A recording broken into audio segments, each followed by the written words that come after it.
இன்றைக்கு தமிழ் சமூகத்தில் ஒரு முக்கிய பிரிவாக இருக்கக்கூடிய வேளாளர் வெள்ளாளர் அவர்கள் சார்ந்து இன்னைக்கு தமிழக முதல்வரை நேரடியாக சந்தித்து அவர்களிடம் சில கோரிக்கைகள் வச்சுருக்காங்க. சோழியர் வெள்ளாளர் சங்கத்தினுடைய தலைவராக இருக்கக்கூடிய செந்தில் அவர் நம்மளுடைய இணைஞ்சிருக்கார். வணக்கம் செந்தில். வணக்கம். இப்போ நம்ம வேளாளர் பிரிவில் எடுத்துக்கிட்டிங்கன்னா ஒரு 42 உட்பிரிவு இருக்குது. அந்த 42 உட்பிரிவில் இருக்கக்கூடிய சங்கங்கள் எல்லாத்தையும் ஒருங்கிணைத்து ஒரு மாபெரும் மாநாடு நடத்தணும். அதில் திரு ஐசிறி கணேஷ் ஐயா அவர்கள் இந்த கோரிக்கைகள் சொல்கிறீங்களே, ஒரு 4 தீர்மானங்கள், அந்த தீர்மானங்களை பற்றி ஒவ்வொருத்தரும் யாராவது ஒருத்தர் சொன்னீங்கன்னா அது என்னங்கிறது விளக்கமாக சொன்னீங்கன்னா நல்லாயிருக்கும். ஒரு 4 தீர்மானங்கள் சொல்ல போனால் ஆறுநாட்டு வேளாளர், திருநீற்று வேளாளர், இவங்கெல்லாம் பார்த்தீங்கன்னா ஆறுநாட்டு வேளாளர் பார்த்தீங்கன்னா வேற ஒரு சோழிய வேளாளரையோ துருவ வேளாளர் இப்படி தான் அவங்க சர்டிஃபிகேட் வாங்குறாங்க. இனி அடுத்த தீர்மானத்தை பற்றி சொல்ல வேண்டியது இருக்கு, என்னங்கிறது சொல்லுங்க ஐயா. படித்த பிறகு வேலைவாய்ப்பு உங்களுக்கு முறையாக அமையல, அதுபோல் வெள்ளாளர்களுக்கும் நல்ல வேலை ஆரம்பிச்சிட்டாங்கன்னா அதனால் இந்த சமுதாயம் ரொம்ப சிறப்பாக முன்னேற வாய்ப்பு இருக்குது என்பதை முதலமைச்சர் வலியுறுத்தணும், அவசியம் செய்வதாக அவர் உறுதியிருக்கிறார். வரைக்கும் கவர்மெண்ட்ல இருக்கிற ரெக்கார்டு அதுதான். இப்போ வன்னியர் சமுதாயம் அஃபிஷியல் ரெக்கார்டு அதுதான். வன்னியர் சமுதாயமும் அந்த அடிப்படையில் தான் அவங்க இடஒதுக்கீடு கேட்குறாங்க. அவங்க 17% இருக்காங்க, நாங்கள் 16% இருக்கோம். அந்த அடிப்படையில் தான் இப்போ நம்ம சொல்றது. ஏன்னா அஃபிஷியல் ரெக்கார்டுன்னு அது ஒன்று மட்டும் தான் இருக்கு, வேற எதுவும் கிடையாது. இனிமேல் எடுத்தால் தான் தெரியும். அப்போ அந்த ரெக்கார்டை படி எங்களுக்கு உரிய பிரதிநிதித்துவம் இருக்கான்னு கேட்டால் கிடையாது. நூற்றாண்டுகளாக அதை பயன்படுத்திட்டு வந்த இந்த வேளாளருங்கிற பெயரை திடீர்னு இன்னொரு சமூகத்துக்கு கொடுக்குறேன் அப்படின்னு சொன்னது கொஞ்சம் ஏற்க முடியாத ஒன்று.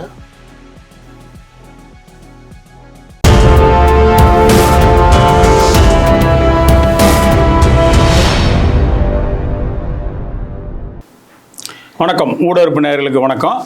இன்றைக்கு நம்மளோட தமிழ் சமூகத்தில் ஒரு முக்கிய பிரிவாக இருக்கக்கூடிய வேளாளர் வெள்ளாளர் அவர்கள் சார்ந்து இன்னைக்கு தமிழக முதல்வரை நேரடியாக சந்தித்து அவர்களிடம் சில கோரிக்கைகள் வச்சுருக்காங்க. அதற்கு முன்னாடி யார் யார் வந்திருக்காங்கன்னு நம்ம அறிமுகப்படுத்த வேண்டியது இருக்குது. அதில் மிக முக்கியமாக இருக்கக்கூடிய சோழியர் வெள்ளாளர் சங்கத்தினுடைய தலைவராக இருக்கக்கூடிய செந்தில்.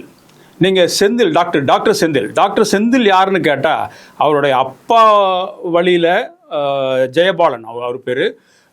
அவர் காலத்திலிருந்தே எல்லா இதுக்கும் நம்ம சோழிய வெள்ளாளர்களெல்லாம் எல்லாத்தையும் இணைக்கிறதுக்கான பெருமுயற்சி எடுத்து தமிழகத்தில் மிகப்பெரிய மாநாடுகள் நடத்தி அவருக்கு தெரியாத ஆட்கள் இல்லை, வேளாளர் வெள்ளாளர் மத்தியில் தெரியாத ஆட்கள் இல்லைன்னு சொல்கிற அளவுக்கு ஒரு மிகப்பெரிய நபராக இருந்தார். அவர் யாருன்னு கேட்டால் கியாப்பு விஸ்வநாதன் அவருடைய நெருக்கமாக இருக்கக்கூடிய சொந்தங்கள் தான் எல்லாமே. ஸோ அந்த வகையில் அப்பா அவர் ஒரு சில ஆண்டுகளுக்கு முன்னாடி காலம் தவறிய பின்னர் டாக்டர் செந்தில் அவர்கள் இன்றைக்கு முழு மூச்சாக அந்த சோழியர் வெள்ளாளர் சங்கத்தினுடைய தலைவராக, மாநில தலைவராக இருந்து செயல்பட்டு கொண்டிருக்கார். அது மட்டும் இல்லை, அவர் ஒருங்கிணைந்த வேளாளர் வெள்ளாளர் கூட்டமைப்பு, சங்கங்களின் மாநில கூட்டமைப்பு அப்படின்னு ஒரு இது இருக்குது. அதில் எல்லா வேளாளர்கள் 42 பிரிவை சேர்ந்த வேளாளர்களும் ஒருங்கிணைந்து இருக்காங்க. அந்த இதுக்கு அவர் தான் தலைமை ஏற்று ஒருங்கிணைத்து கொண்டு போயிட்டுருக்காரு. சொல்லப்போனால் ஒரு 2-3 மாதத்துக்கு முன்னாடி மிகப்பெரிய அளவில் கிட்டத்தட்ட 2 லட்சம் பேர் சேர்ந்த ஒரு பெரிய மாநாடை திருச்சியில் நடத்தி அது ஒரு பெரிய தாக்கத்தை உருவாக்கியது. வெள்ளாளர் மத்தியில் ஒரு பெரிய தாக்கத்தை உருவாக்கியதுன்னு சொன்னால் அது நம்ம எச்சா சொல்கிறோம் அப்படிங்கிறது கிடையாது, இதுதான் ரியாலிட்டி. இன்றைக்கி அவர் அந்த அளவுக்கு ஓரளவுக்கு பண்ணிட்டுருக்காரு. அவர் நம்மளுடைய இணைஞ்சிருக்கார். வணக்கம் செந்தில். வணக்கம் செந்தில். இன்றைக்கி நீங்கள் முதல்வரை பார்த்துருக்கீங்க, சில கோரிக்கைகள் வைத்திருக்கீங்க. இதற்கு முன்னே நம்ம உங்கள்கிட்ட அந்த இது டீட்டெயிலாக பேசுகிறதுக்கு முன்னாடி இங்கே மற்ற சங்கங்களை சார்ந்த, அதாவது வேளாளர் கூட்டமைப்பினுடைய சங்கங்களை சார்ந்த நண்பர்கள் இங்கே வந்திருக்காங்க. கிட்டத்தட்ட 42 பிரிவில் இருக்குது. அந்த 42 பிரிவு தலைவர்களும் இன்றைக்கி அங்கே வந்திருந்தாங்க, அதாவது முதல்வரை சந்திக்க வந்திருந்தாங்க. இங்கே நம்மளுடைய ஸ்டுடியோவுக்கு இன்றைக்கி ஒரு 4-5 சங்கங்களை சேர்ந்தவர்கள் வந்திருக்கார்கள். அவர்களை ஒவ்வொருத்தரும் நீங்கள் அறிமுகப்படுத்திக்கணும் அப்படின்னு விரும்புகிறார். தம்பி, நீங்கள் சொல்லுங்கள். ஹரிஷ், உங்க வேளாளர் கவுண்டர் சங்கம், சேலம் மாவட்டம். விக்னேஷா, ஆறுநாட்டு வேளாளர் பேரவை ஒருங்கிணைப்பாளர். தமிழ்நாடு கொங்கு இளைஞர் பேரவை நிறுவன தலைவர் கார்வேந்தன். ஐயா சுவாமிநாதன், தமிழ்நாடு சோழிய வேளாளர் சங்கத்தினுடைய மாநில பொதுச் செயலாளர். நீங்கள் சொல்லுங்கள். பேராசிரியர் முனைவர், தமிழ்நாடு சோழியர் சங்க மாநில பொருளாளர். இப்போ நம்ம வந்து ஒவ்வொருத்தரும் அறிமுகப்படுத்தினது பார்த்தோம். இன்றைக்கு வந்து முதல்வரை இன்றைக்கு வந்து அண்ணா அறிவாலயத்தில் சந்தித்து பேசியிருக்காங்க, சில கோரிக்கைகள் வச்சுருக்காங்க. அதை குறித்து நம்ம வந்து ஒரு சுருக்கமான இது என்ன நடந்தது, எப்படி நடந்தது, என்ன கோரிக்கை வச்சாங்க, முதல்வர்கிட்ட என்ன கேட்டாங்க, அவர் முதல்வர் என்ன சொன்னார் அப்படிங்கிறது வந்து செந்தில் ஐயா சொல்லுவாங்க. செந்தில். வணக்கம். அதாவது கடந்த ஜூலை 13 அன்று ஒருங்கிணைந்த வேளாளர் சங்கங்களின் கூட்டமைப்பு சார்பாக அனைத்து உட்பிரிவுகளும், இப்போ நம்ம வேளாளர் பிரிவில் எடுத்துக்கிட்டிங்கன்னா ஒரு 42 உட்பிரிவு இருக்குது. அந்த 42 உட்பிரிவில் இருக்கக்கூடிய சங்கங்கள் எல்லாத்தையும் ஒருங்கிணைத்து ஒரு மாபெரும் மாநாடு வந்து நடத்தணும். அதில் வந்து திரு ஐசிறி கணேஷ் ஐயா அவர்கள், அவங்க விஐடி செல்வம் ஐயா அவர்கள், இவங்கெல்லாமும் ரொம்ப ஆக்டிவாக அதில் பார்ட்டிசிபேட் பண்ணாங்க. வெஸ்ட் ராமசாமி ஐயா ஃப்ரம் கோயம்புத்தூர் திருப்பூர்லேருந்து வந்திருந்தார். ஸோ இது மாதிரி ஒரு அருமையான ஒரு மாநாடு நடந்தது. அந்த மாநாட்டில் வந்து சில தீர்மானங்கள் வந்து வச்சுருந்தோம். இந்த தீர்மானங்கள் வந்து நம்ம வேளாளரோட கோரிக்கைகள்லாம் வச்சுருந்தோம். அதை முதலமைச்சர்கிட்ட இன்றைக்கி கொண்டு வந்து கொடுத்துருக்கோம். இந்த தீர்மானங்களில் ஒரு 4 தீர்மானங்கள், முக்கியமான தீர்மானங்களை முதல்வர் ஏட்ட வச்சுருக்கோம். அதுதான் எங்களோட இன்னைக்கு இருந்த செயல். நாங்கள் செஞ்சது நல்ல வரவேற்பு இருந்தது. அவர் கிட்டத்தட்ட ஒரு 15 நிமிடம் எங்களோட வந்து நாங்கள் சொன்னதெல்லாம் கேட்டுட்டு அந்த மாநாடு நடந்த விதத்திலேருந்து எல்லாத்தையுமே நாங்கள் வந்து காமிச்சோம். ரொம்ப சந்தோஷப்பட்டார். அது மட்டும் இல்லாமல் அவர் வந்து குறிப்பாக சொன்னது வந்து எல்லாரும் ஒருங்கிணைந்து வந்திருக்கீங்க அப்படின்றது ரொம்ப பெருமையாக பார்த்தார். அந்த கோரிக்கைகள்லாம் வச்சுருக்கோம். கூடிய சீக்கிரம் கோரிக்கைகள் நிறைவேற்றுவார் அப்படின்றத நம்புகிறோம். இந்த கோரிக்கைகள் சொல்கிறீங்களா, ஒரு 4 தீர்மானங்கள், அந்த தீர்மானங்களை பற்றி ஒவ்வொருத்தரும் யாராவது ஒருத்தர் சொன்னீங்கன்னா அது என்னங்கிறது விளக்கமாக சொன்னீங்கன்னா நல்லாயிருக்கும். நாங்கள் நம்ம மாநாட்டில் முக்கியமான இது வந்து பார்த்தீங்கன்னா, நம்ம சூழியாவில் 42 உட்பிரிவுகள் இருந்தாலும் அதில் ஒரு சில உட்பிரிவுகள் வந்து அரசு கெஜெட்லேயே இன்னும் அவங்க அந்த தனிப்பட்ட அந்த பெயருடைய அவங்களுக்கு வந்து இது கொடுக்கறதுல சான்றிதழ் வந்து பிரிவு சான்றிதழ், வகுப்பு சான்றிதழ். உதாரணத்துக்கு சொல்லுங்க. சொல்ல போனா ஆறுநாட்டு வேளாளர், திருநீற்று வேளாளர், இவங்கெல்லாம் பாத்தீங்கன்னா ஆறுநாட்டு வேளாளர் பாத்தீங்கன்னா வேறொரு சோழிய வேளாளரையோ துருவ வேளாளர் இப்படிதான் அவங்க வந்து சர்டிபிகேட் வந்து வாங்குறாங்க. ஆனா அவங்களுக்கு கெசட்ல வந்து அந்த பேர் வந்து கிடையாது. அது மாதிரி ஒரு சில பெயர்களை விடுபட்டு இருக்கிறதையும் நம்ம என்ன கேட்கிறோம்னா, இந்த வேளாளர் 42 உட்பிரிவுகள்ல உள்ள அனைத்து வேளாளர்களுமே நம்ம கெஜெட்ல வந்து விடுபட்டவங்களை எல்லாருமே வந்து அரசாணை வெளியிடணும், கெஜெட்ல பதிவு பண்ணி அரசாணை வெளியிட்டு அவங்களுக்கு வந்து ஏன்னா கல்வி வேலை வாய்ப்புக்கு அவங்களுக்கு வந்து உதவி செய்யணுங்கிறது நம்ம மெயின் தீர்மானமா, நம்ம முதல் தீர்மானமா நம்ம அதுதான் வச்சிருக்கோம். ஏன்னா 42 உட்பிரிவுகளோட நாங்கள் ஒன்னா இருக்கிறோம்னா நமக்கு இப்போ எங்களுக்கு சங்கத்துக்கு சூழலாக கிடைக்கிற சலுகைகள் அவங்களுக்கும் கிடைக்கணும். ஏன்னா அவங்க வேற ஒரு இதில் வாங்குற மாரி ஒரு கால சூழ்நிலை இருக்கிறதுனால அதுக்காக நாங்கள் எல்லா உட்பிரிவுகளையுமே அந்தந்த பேர்லேயே வந்து அரசாணை வெளியிடணும், விடுபட்ட இதை பண்ணணும் அப்படிங்கிற மாதிரி நம்ம மெயின் தீர்மானமாக நம்ம கேட்டிருக்கோம். இப்போது நீங்கள் ஒரு ஐயா சொல்லும் பொழுது ஒரு இது சொன்னாருங்க சார், செந்தில் உங்ககிட்ட தான் கேட்குறேன். இனி அடுத்த தீர்மானத்தை பற்றி சொல்ல வேண்டியது இருக்குது, என்னங்கிறது சொல்லுங்க ஐயா. நம்ம இந்த இன்னைக்கு முதலமைச்சரை காலைல சந்திச்சு கொடுத்த தீர்மானத்திலேயே ரொம்ப முக்கியமான தீர்மானம் கருதுறது நலவாரியம். இந்த நலவாரியம் வந்து கிராமத்தில் தமிழ்நாடு முழுக்க உள்ள அனைத்து வேளாளர் பிரிவுள்ள மக்கள்லாம் ரொம்ப ஏழ்மையில் இருக்காங்க, படிக்க வாய்ப்பு வசதி இல்லாமல் இருக்கிறாங்க, படித்த பிறகு வேலைவாய்ப்பு உங்களுக்கு முறையாக அமையல. இதுக்கெல்லாம் ஒரு நலவாரி அமைச்சு பல்வேறு நலவாரி இருக்குது. அதுபோல் வெள்ளாளர்களுக்கும் நலவாரியினர் ஆரம்பிச்சிட்டாங்கன்னா அதனால் இந்த சமுதாயம் வந்து ரொம்ப சிறப்பாக முன்னேற வாய்ப்பு இருக்குது என்பதை முதலமைச்சர் வலியுறுத்தணும், அவசியம் செய்வதாக அவர் உறுதி இருக்கிறார் என்பதை பணியோடு தெரிவித்துக் கொள்கிறோம். அடுத்த தீர்மானம் கார்வேந்தன், நீங்கள் சொல்லுங்கள். வேளாளர் கூட்டமைப்பு உருவாக்கப்பட்டதன் நோக்கமே இந்த வேளாளர்கள் ஒன்றிணைக்க வேணும். இப்போ அவங்க சொன்ன தீர்மானங்கள் அதில் வந்து ஒன்று, இந்த தேவேந்திர குல வேளாளர் அப்படின்ற அரசாணையை வந்து போன எடப்பாடி ஆட்சியில் கொடுத்தாங்க. பிஜேபி மத்திய அரசும் சேர்ந்து அதை பண்ணாங்க. அது வந்து நியாயமான அளவில் அவங்க அந்த கோரிக்கையை இது பண்ணதை நம்ம வரவேற்கிறோம். அவங்களுக்கு என்ன பேர் கொடுத்தாலும் எங்களுக்கு ஒன்றும் ஆட்சேபனை கிடையாது. தமிழ் சாதியில் அவங்களும் ஒரு சாதிங்கிறத அந்த பார்வையில் தான் நாங்களும் இருக்கிறோம். ஆனால் வந்து காலங்காலமாக பல நூற்றாண்டுகளாக அதை பயன்படுத்திட்டு வந்த இந்த வேளாளருங்கிற பெயரை திடீர்னு வந்து இன்னொரு சமூகத்துக்கு கொடுக்குறேன் அப்படின்னு சொன்னது கொஞ்சம் ஏற்க முடியாத ஒன்று. அதுலேயும் வரலாற்று ஆவணங்கள் வரலாற்று ரீதியாக அவங்களுக்கு இருக்குது அப்படின்னா தாராளமாக கொடுக்கட்டும், நாங்கள் அதில் ஆட்சேபம். தமிழ்நாட்டில் இருக்கக்கூடிய 42 பிரிவை சேர்ந்த வேளாளர்கள் வெள்ளாளர்கள் ஒன்றிணையறதுக்கான மிகப்பெரிய ஒரு சாத்தியக்கூறாச்சு. இல்லை, இன்னைக்கு வந்து ஒன்றிணைந்து வேளாளர் வெள்ளாளர் ஒருங்கிணைந்த வேளாளர் வெள்ளாளர் கூட்டமைப்பு உருவானதுக்கு பிறகு அனைத்து உட்பிரிவுகளும் ஒன்று சேர்ந்து இப்போ அதுக்கான பாதையில் தெளிவாக செஞ்சிட்ருக்கோம்.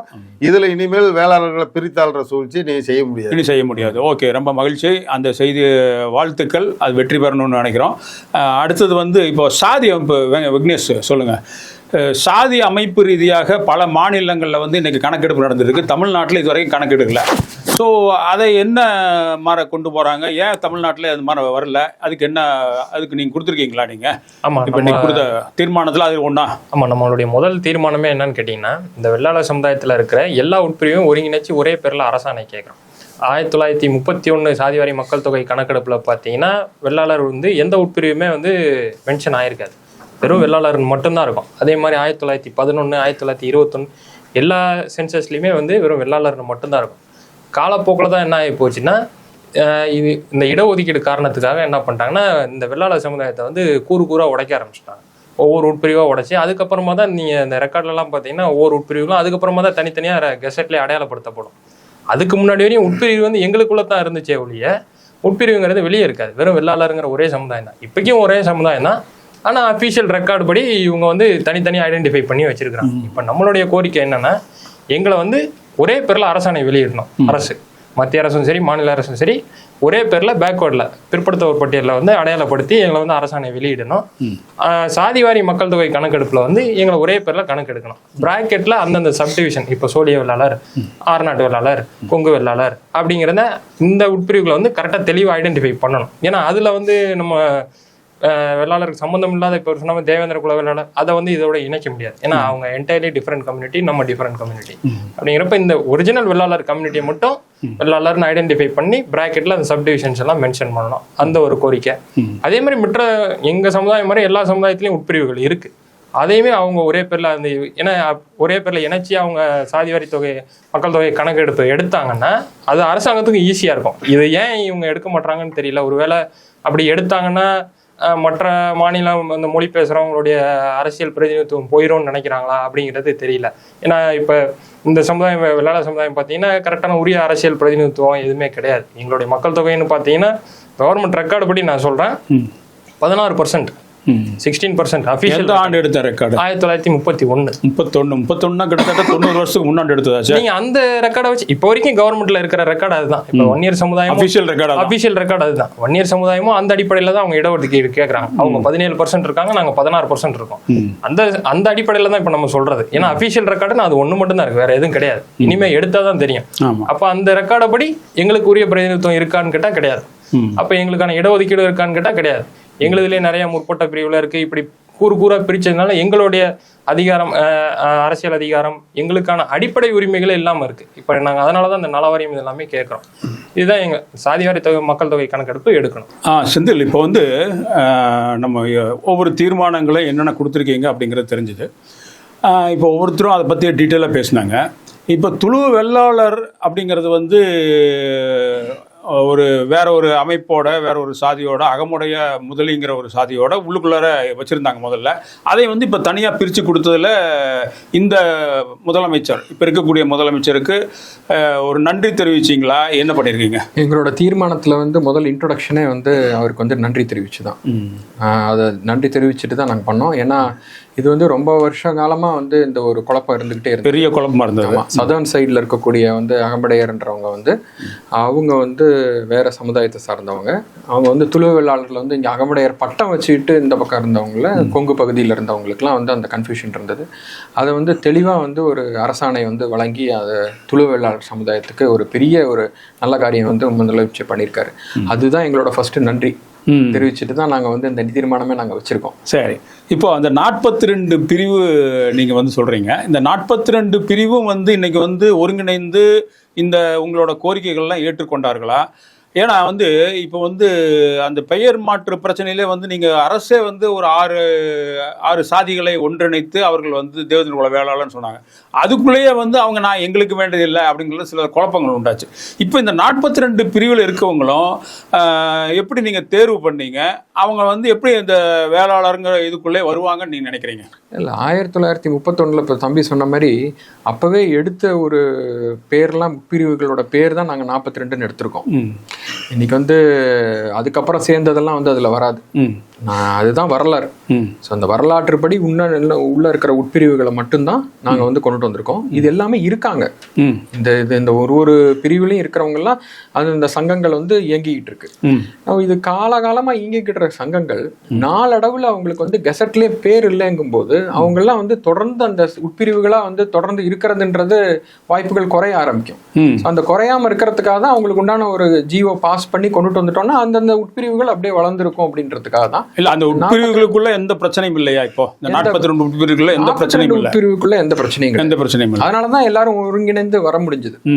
நீங்க ஜூலை 13 பாத்தீங்கன்னா கிட்டத்தட்ட திருச்சியை ஸ்தம்பிக்கிற அளவுக்கு ஒரு 1.5 லட்சம் பேர் கூடி ரொம்ப மாபெரும் மாநாடு நடந்தது. அது எல்லாரோட ஒரு ஒத்துழைப்புல தான் அது நடந்தது. ஆமா, நாங்களும் கேள்விப்பட்டோம். அது மிகப்பெரிய அளவில் நடந்தது. மிக பிரம்மாண்டமாக நடத்தி காமிச்சீங்க. அதுக்கான 30 வருஷத்துக்கு முன்னாடி நடந்தது. ஆமா ஆமா, 30 வருஷம் கழிச்சு இப்ப அந்த மாதிரி ஒண்ணு நடந்திருக்கு. ரொம்ப சந்தோஷமா இருந்தது. அதெல்லாம் அந்த கோரிக்கைகள்லாம் கொண்டு போயிருக்கும். ஓகே, இப்போ இன்னொரு இது வந்து இந்த பெயர் மாற்று பிரச்சனைங்கிறது மிகப்பெரிய ஒரு இதா போயிட்டு இருக்கு. இவர் கார்வேந்தன் சொல்லும்போது சொன்னாரு அந்த பெயர் மாற்று பிரச்சனைக்கு ஏன்னா அரசு இப்போ கோர்ட்டு வழியாக வந்து அவங்களுக்கு கொடுத்தாகணும் அப்படின்னு சொல்லி வரும் பொழுது மத்திய அரசு சுப்ரீம் கோர்ட்டே சொல்லி மத்திய அரசு தீர்மானம் போட்டு கொண்டு வந்து கொடுத்ததை இவர் இம்ப்ளிமெண்ட் பண்ணார். இப்போ நீங்கள் இப்போ இன்னைக்கு இருக்கக்கூடிய முதல்வர் வந்து முதல்ல அவர் வந்து பதவி ஏற்றணும்னா முதல் கையெழுத்தே அநேகமாக வந்து அந்த இதுக்கு தான் தேவேந்திர குல வேளாளரை அங்கீகரிக்கிறோம், அந்த பெயரில் வரணும் அப்படின்னு போட்டுட்டாங்க. இப்போ அவர்கிட்ட போய் நீங்கள் வந்து இப்போ வேற ஒரு கோரிக்கை வைக்கிறீங்க. இல்லை, அதாவது கோரிக்கை வேற ஒரு கோரிக்கை வைக்கிறோம் அப்படின்றதோட நீங்கள் அதில் தெளிவாக பார்க்கணும். நாங்கள் கொடுத்துருக்க தீர்மானத்தில் இது வந்து கோர்ட்டில் இருக்குது. இந்த கோர்ட் வந்து முடிவு பண்ற டயத்துல நீங்க எந்த விதமான ஒரு முடிவும் எடுத்து நீங்க எதுவும் அனௌன்ஸ் பண்ணாம நடுநிலை வைங்க அப்படின்னு தான் நாங்க சொல்றோம். ஏன்னா கோர்ட்ல இருக்கும்போது ஒரு தனிப்பட்ட ஒருத்தர் வந்து அதுல ஒரு தீர்மானமா அதுல வந்து கொண்டுட்டு வர முடியாது. நீங்க கொடுக்க கூடாது நீ அப்படின்றதெல்லாம் நாங்க சொல்ல முடியாது. இது மாதிரி கோர்ட்ல இருக்கக்கூடிய கேஸ் திடீர்னு ஒரு சந்தர்ப்ப சூழ்நிலையினால வந்து முதல்வர் வந்து நடுநிலை வகிக்கணும், அதுல இருந்து தாண்டி எதுவும் போயிடக்கூடாதுன்றதை தான் நாங்க அது கோரிக்கையை வச்சிருக்கோம். அந்த கோரிக்கைக்கு அவர் என்ன சொன்னாரு? இல்ல கண்டிப்பா அதெல்லாம் இன்னொரு 5 மாசத்துல 6 மாசத்துல அடுத்த தேர்தல் வரப்போகுது. இந்த கடைசி அவர் வந்த புதுசுல அந்த தீர்மானத்தை அவர் வந்து எடுத்துக்கொண்டாங்க.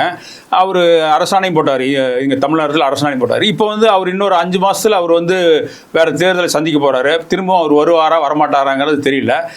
இப்போ இந்த சமயத்துல போய் கொடுத்தீங்கன்னா அவர் வந்து அதை இந்த கோரிக்கைகளை ஏற்றுக்கொள்வாரா, என்ன பண்ண சொன்னாரு? அதுதான் நான் சொல்றேன். இப்போ நாங்க வந்து நீங்க வந்து சப்போர்ட் பண்ணாதீங்க, சப்போர்ட் பண்ணுங்க அப்படின்ற ஒரு தனிப்பட்ட ஒரு கருத்துக்கள் நீங்க எதுவும் தெரிவிக்க வேண்டாம், நடுநிலை வைங்க அப்படின்றத சொல்றேன். கோரிக்கை வச்சிருக்கீங்க. இன்னைக்கு இருக்கிற சிச்சுவேஷன்ல என்னைக்குமே கோர்ட் தான் ஒரு ஃபைனல் டெசிஷன். ஓகே, நம்ம இந்தியன் லா படி பார்த்தோம்னா கோர்ட் ஒரு இஷ்யூ ஒன்று நடந்துட்டு இருக்கு அப்படின்னா தனிப்பட்ட ஒரு நபர் அவங்களோட ஒரு சௌரியத்துக்காக வந்து ஒரு தீர்மானங்களை வந்து அதுல வந்து ஒரு தீர்மானமா எடுத்து அதை சொல்லக்கூடாது. கோர்ட் என்ன டெசிஷன் எடுக்குதோ அதுதான் ஃபைனல். பட் கோர்ட்ல வந்து நான் எங்களுக்கு ஃபேவரபிளா வரதுக்கு உண்டான எல்லா டாக்குமெண்ட்ஸும் நாங்க வந்து சப்மிட் பண்ணியிருக்கோம். அது போயிட்டு இருக்கு. ஸோ அந்த டயத்துல நீங்க எந்த கமிட்மெண்ட்டும் கொடுக்காதீங்கன்றதை நாங்க தீர்மானமா கொடுத்துருக்கோம். ஓகே, அவரும் வந்து ஏற்றுக்கொண்டார் அப்படிங்கிறீங்க? ஆமா, அதாவது ஏற்றுக்கொண்டார் இந்த சென்ஸ் எல்லாத்தையும் வந்து நான் தீர ஆலோசிச்சு நான் நல்ல முடிவா எடுக்கிறேன் அப்படின்றத சொல்லியிருக்கேன். சரி, நல்ல முடிவு எடுக்கட்டும். அப்பதான் வந்து இந்த 42 பிரிவில் இருக்கவங்களும் ஒரு ஒற்றுமையாக ஒரு மனதில் எந்த இதுவும் இல்லாமல் நல்லபடியாக அடுத்த இதுக்கு ஸ்டாலினுக்கு சப்போர்ட் பண்ணலாமா இல்லை அல்லது வேண்டாமா? அதுதான் என்னன்னா அதில் முக்கியமாக சொல்ல வேண்டியது என்னன்னா 42 உட்பிரிவு வேளாளர்ன்ற ஒரு சமுதாயம் வந்து கிட்டத்தட்ட இன்னைக்கு 2.5 கோடி மக்கள் இருக்கும். இன்னைக்கு வந்து ஓட்டை வந்து டிஃபைன் பண்ணக்கூடிய அளவுக்கு வந்து ஒரு நம்பர்ஸ்ல எண்ணிக்கையில அதிகமா இருக்கு. அப்படிங்கும்போது கண்டிப்பா முதலமைச்சர் வந்து இந்த 42 உட்பிரிவு வெள்ளாளர் சமுதாயத்தை புறக்கணிச்சுட்டு எதுவும் செய்ய முடியாது. ஆமா, நீங்க மொத்த மக்கள் தொகைன்னு பார்த்தோம்னா 8 கோடிவா எடுப்பார். தமிழ்நாட்டு மக்கள் தொகைனா 8 கோடி இருக்கு. அதுல வந்து நீங்க ஓட்டர்ஸே வந்து 42 பிரிவில் எடுத்தோம்னா கிட்டத்தட்ட 2.5 கோடி அப்படிங்கிறீங்க நீங்க ஓட்டர்ஸே. அப்போ வந்து மொத்த மக்கள் தொகையில 2 கோடிக்கு மேல இருப்பாங்க, மேற்பட்டவர்கள் தான் இருப்பாங்க. 2.5 கோடி சொல்றாங்க, ஓட்டர்ஸ் கிடையாது. ஓட்டர்ஸ் கம்மி தானே. ஓட்டர்ஸ் எவ்வளோ இருக்குன்னு நினைக்கிறீங்க? இல்லை, நான் தான் சொன்ன மாதிரி 1931 சென்சஸில் 16%. கொஞ்சம் சவுண்டாக பேசுமா. 1931 சென்சஸில் 16%. 16% வந்து பாப்புலேஷன், ஓட்டர்ஸ் கிடையாது. அது ஓட்டர்ஸ்க்கு எதுக்கும் சம்பளம். ஓட்டர்ஸ் வந்து இப்போ எடுத்து பார்த்தா தான் அதெல்லாமே கால்குலேட் பண்ணி பார்த்தா தான் தெரியும். அது தெளிவாக தெரியும், அப்போ தான் தெரியும். இருந்தாலும் ஒரு 16% இருப்பாங்க அப்படிங்கிற ஒரு நம்பிக்கை இருக்கு. 16% எங்களுடைய பாப்புலேஷன், 17% 1 இயர் பாப்புலேஷன். இந்த அடிப்படையில் தான் நம்ம இவ்வளவு பேர். அது வந்து 1931 கணக்குப்படி. நீ கிட்டத்தட்ட 90 வருஷம் 95 வருஷம் ஆச்சல் அதை எடுத்து இப்போ இந்த இதுல எதையுமே வந்து நம்ம குத்துமதிப்பா பேசக்கூடாது. நம்ம ஒரு விஷயத்த கன்வே பண்றோம், மக்களுக்கு கொண்டு சேர்க்கிறோம், டேட்டாஸோட சொல்லணும், அபிஷியல் டேட்டாவோட சொல்லணும். அப்ப நம்ம இது வரைக்கும் கையில அரசாங்கத்துக்கிட்ட என்ன ரெக்கார்ட் இருக்கோ அதை படி தான் நம்ம பேசணும். 1931 சென்சஸ் தான் இருக்கு, அதை வச்சு தான் நம்ம பேசணும். அதனால அந்த அடிப்படையில் நம்ம 16% அப்படிங்கறத சொல்றோம். ஏவரேஜா கண்டிப்பா அந்த பழைய இதுல இருந்து மாறி இருக்காது அப்படிங்கிற ஒரு நம்பிக்கையோட இருக்கு. அவங்களுக்குமே மாறி இருக்காது, எங்களுக்கும் மாறி இருக்காது அப்படிங்கிறது நம்பிக்கை இருக்கு. ஏன்னா இன்னொன்னு என்னன்னா, இப்ப சாதி வாரி இதுக்கு தான் சாதி வாரி கணக்கெடுப்பு எடுக்கணும்னு சொல்லி பல மாநிலங்கள் நடந்துட்டு இருக்கு. இப்ப தமிழ்நாட்டில் அதை எடுக்காம இருக்கிறாங்க. அதுக்கு ஏதாச்சும் நீங்க அழுத்தம் கொடுத்தீங்களா என்ன? நம்ம கேட்டிருக்கோம், கோரிக்கையா வச்சிருக்கிறோம். அதை வந்து அதாவது ஜாதிவாரி கணக்கெடுப்பு எடுக்கும்போது ஒரே கொடையின் கீழ் வேளாளர் 2 நேமும் போட்டு ஒரே கொடையின் கீழ் எல்லா 42 உட்பிரிவையும் கொண்டுட்டு வரணுன்றதும் வச்சிருக்கோம் தீர்மானம். வச்சிருக்கீங்க? ஆமாம். அதற்கு ஏதாச்சும் நம்ம இந்த இப்போ நீங்கள் தேவேந்திர குல வேளாளர்னா 6 வேற சாதிகளை சேர்ந்தவங்க, இது வந்து தேவேந்திர குல வேளாளர்னாங்க. இப்போ இந்த 42 பிரிவில் இருக்கிறவங்களே அதுக்கு முதல்ல கொண்டாடணும்ல. இப்போ தமிழ்நாடு அரசு அந்த கெஜெட்டில் கொண்டாடணும்ல, 42 பிரிவு வந்து வேளாளர் தான் அப்படின்னு கொண்டாடணும். அதற்கான ஏதாச்சும் முன்னெடுப்புகள் அவர் பண்ணுறேன்னு இருக்காரா, அல்லது நீங்கள் ஏதாச்சும் பண்ணிருக்கீங்களா? இல்லை, அதுதான் சொல்கிறேன். மொத்தமாக தீர்மானங்கள் இது எல்லாத்தையும் கொண்டு போய் கொடுத்தப்ப அவர் ஒரு தீர்மானமும் என்னென்னன்றதை தெளிவாக கேட்டுட்டு கண்டிப்பாக அதை ஆலோசித்து நல்ல முடிவாக எடுக்கிறோம் அப்படின்றது தான் சொல்லியிருக்காரு. அப்போ அதில் இதுவும் ஒன்று கண்டிப்பாக இப்போ வந்து சாதிவாரி கணக்கெடு எடுக்கும் பொழுது அந்த 42 உட்பிரிவினையும் சேர்த்து வெள்ளாளருங்கிற அந்த கொடையின் கீழே எடுப்பாங்க அப்படிங்கிற ஒரு நம்பிக்கையோடு இருக்கு. கண்டிப்பாக அதை எடுத்தால் தான் வந்து ஒரு தெளிவான இது கிடைக்கும். சாதிவாரி கணக்கெடுப்பும் விரைவால் நடக்கணும் அப்படின்னு தான் இது பண்ணுறோம். இப்போ இந்த 4 தீர்மானங்களை கொடுத்துருக்கீங்க. அது வந்து முதல்வர் வந்து ஏற்றுக்கொள்வார்னு நினைக்கிறோம். ஏன்னா அவர் வந்து சிரிச்ச முகத்தோட நம்மகிட்ட எல்லாம் பேசியிருக்காருங்கிறது ஒரு தெரியுது. ஏன்னா அத்தனை தொலைக்காட்சியும் வந்திருந்தது, அது நம்ம பார்க்கும்பொழுது தெரியுது. இன்றைக்கு வந்து வெற்றி உங்கள் பக்கமாக இருக்கும் அப்படிங்கிற ஒரு இதுவும் வந்து அந்த சிரிப்பை பார்த்தாலே, முதல்வரோட சிரிப்பை பார்த்தாலே தோணுது. நீங்களும் வந்து ரொம்ப மகிழ்ச்சியோடு சந்திச்சிருக்கீங்க. இந்த சந்திப்பு வந்து நல்லபடியாக நடக்கணும் அப்படின்ட்டு இந்த விஷயத்துக்காக நீங்கள் வந்து இன்னைக்கு காலையில் கொடுத்துட்டு உடனடியாக வந்து நம்மகிட்ட இந்த யூத் தமிழுக்கு வந்து நீங்கள் பேட்டி கொடுத்ததுங்கிறது ரொம்ப மகிழ்ச்சியாக இருக்குது. எல்லாருக்கும் நன்றி, வணக்கம். நன்றி, வணக்கம்.